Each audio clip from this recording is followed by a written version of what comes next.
আসসালামু আলাইকুম। হাবিজাবি চ্যানেলের পক্ষ থেকে আপনাদের সবাইকে জানাই শুভেচ্ছা। আজকে আমরা দোকানের মতো ডালপুরি তৈরি করে আপনাদেরকে দেখাবো।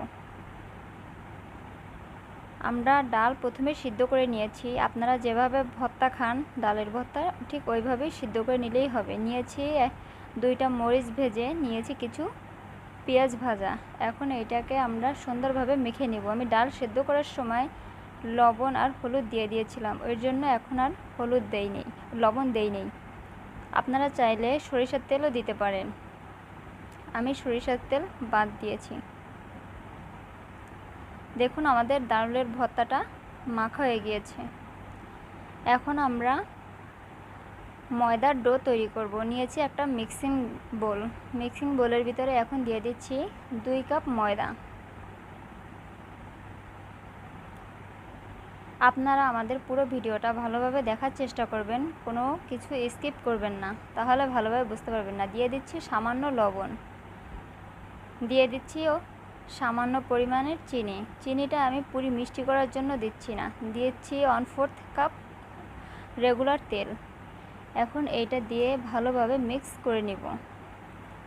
আপনারাও শুকনো উপকরণ দিয়ে সুন্দরভাবে মিক্স করে নেবেন। দেখুন আমি এইটাকে খুব সুন্দরভাবে মিক্স করে নিয়েছি। এমনভাবে মিক্স করেছি যাতে আমার হাতের মুঠোয় নিলেই এটা দলা পেকে যায়।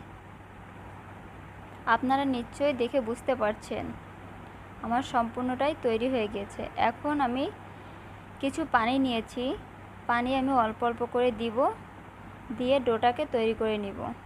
আপনারা একবারে বেশি পানি দিবেন না, তাহলে কিন্তু ডোটা অনেক নরম হয়ে যেতে পারে। আমরা ডোটা বেশি নরমও করব না, বেশি শক্তও করব না।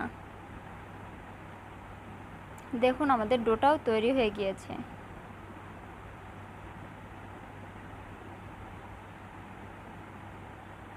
আমাদের ডোটা একদমই প্রস্তুত, দেখেছেন? দেখুন আমরা কিভাবে ডোটা তৈরি করেছি আর কিভাবে আমাদের আঙ্গুল ডেবে যাচ্ছে ডোয়ের ভিতরে। এখন আমরা ডোটা নিয়ে ছোট ছোট লাচ্ছি কেটে নেব।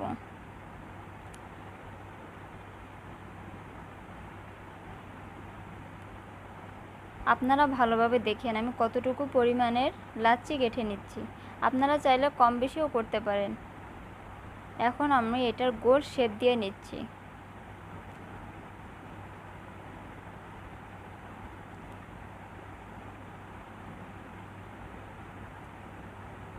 দেখুন আস্তে আস্তে আমাদের সবগুলোই লাচ্ছি কাটা হয়ে গেছে এবং আমরা গোল শেপ দিয়ে নিয়েছি।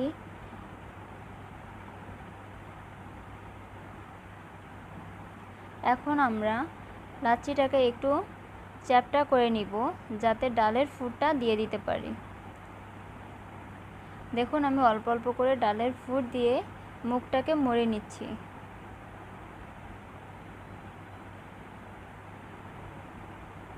আপনারাও আস্তে আস্তে চেষ্টা করবেন।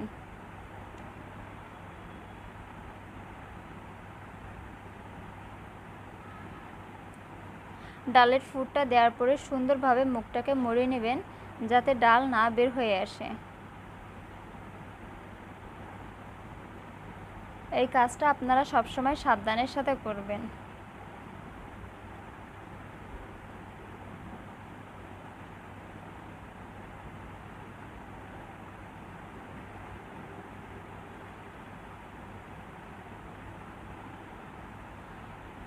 আমাদের সবগুলো পুরির ভিতরেই এখন ডাল আর ডালের ফুট ভরা হয়ে গিয়েছে।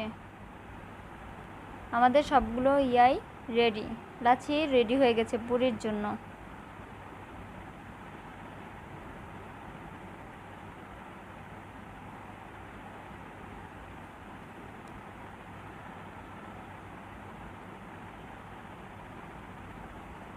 এখন আমরা পুরিগুলোকে ভাজবো। চুলায় একটা প্যান দিয়ে দিচ্ছি রান্না করার তেল। আমরা তেলটাকে ভালোভাবে গরম করে নিব। এখন পিড়ার ভিতরে একটু তেল দিয়ে আমি পুরিটাকে বেলে নিচ্ছি। পুরিটাকে আস্তে আস্তে বেলবেন, বেশি চাপ দিয়ে বড় করতে যাবেন না। আর খেয়াল রাখবেন যেন ডাল বের হয়ে না আসে। আমরা কিন্তু তেলটা কতটুকু গরম করছি আপনারা কিন্তু দেখে বুঝে নিন। তেলটা যদি গরম না হয় তাহলে কিন্তু পুরিগুলো ফুলবে না। পুরিটাকে একটু নেড়ে চিড়ে একটু উল্টিয়ে দিবেন। খেয়াল রাখবেন যেন তলা না ধরে যায়।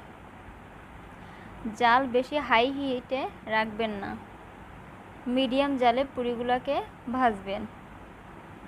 যদি বেশি জালে ভাজেন তাহলে পুরিগুলোর ভিতর থেকে কাঁচা কাঁচা থেকে যাবে, খেতে ভালো লাগবে না। আর যদি অল্প জালে আপনি পুরিটাকে ভাজেন তাহলে অনেক ক্রিস্পি হবে। দেখুন আমাদের পুরিটা কত সুন্দর ফুলে উঠেছে।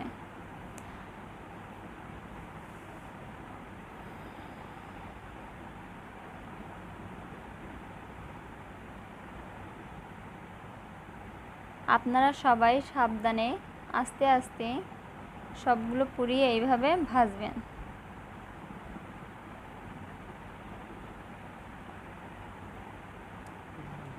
আমি আপনাদের জন্য আরও একটা পুরি বানিয়ে দেখাচ্ছি যাতে আপনাদের বুঝতে সুবিধা হয়।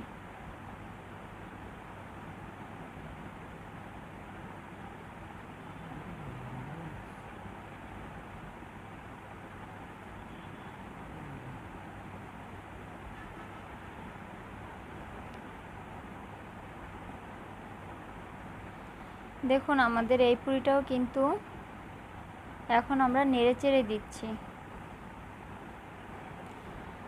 আপনারা আমাদের প্রতিটা টিপসই ভালোভাবে খেয়াল করবেন, দেখবেন আপনাদের পুরিগুলো দোকানের মতোই হবে, দোকানের থেকে কোনো অংশে খারাপ হবে না। আমি আবার পুরিটাকে উল্টে দিলাম। ধন্যবাদ সবাইকে।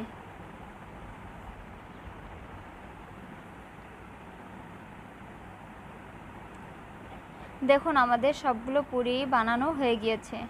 দেখছেন কত সুন্দর আর কত ফুলে ফুলে উঠেছে। আমাদের পুরিগুলো এখন তৈরি। আপনারা চাইলে সস বা ডাল দিয়ে খেতে পারেন। ধন্যবাদ সবাইকে। আপনারা সবাই আমাদের চ্যানেলটাকে সাবস্ক্রাইব করবেন। যদি ভালো লাগে লাইক, শেয়ার, কমেন্ট করবেন।